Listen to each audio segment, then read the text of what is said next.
नमस्कार. राज्य सरकार या यूट्यूब चॅनलवर पुन्हा आपलं स्वागत आहे.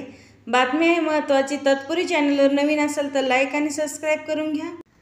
राज्यभरातील अंगणवाडी सेविकांना मानधनवाढ, महागाई भत्ता आणि ग्रॅज्युटी लाभ देण्याबाबत कारवाई सुरू आहे. त्यातील वेतनवाढ आणि महागाई भत्त्याचा शासन निर्णय लवकरच होईल, असे आश्वासन एकात्मिका बाल विकास योजनेचे आयुक्त कैलास पगारे यांनी अंगणवाडी सेविकांना दिले आहे. त्यामुळे असहकार आंदोलन मागे घेण्यात आले असून अंगणवाडी सेविकांना नियमितपणे काम करतील अशी माहिती महाराष्ट्र राज्य अंगणवाडी कर्मचारी कृती समिती निमंत्रक सुभाष शमीन यांनी दिली.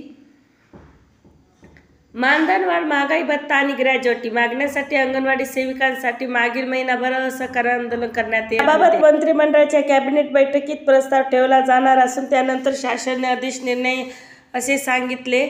महागाई भत्त्याच्या वित्त खात्याकडून शंकाचे निरसन झाल्यानंतर हा मुद्दा मार्गी लागेल असे आश्वासन दिल्याची माहिती शमीन यांनी दिली. आम्ही आता आंदोलन स्थगित करत आहोत.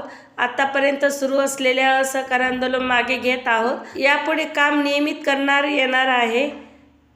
मात्र पुढील 15 दिवसाच्या प्रशासनाने दिलेल्या आश्वासनाप्रमाणे वेतनवाढ मंजूर न झाल्यास आम्ही जेलभरो आंदोलन करू, अशा सुभाष शमीन, निमंत्रक, महाराष्ट्र राज्य अंगणवाडी कृती समिती.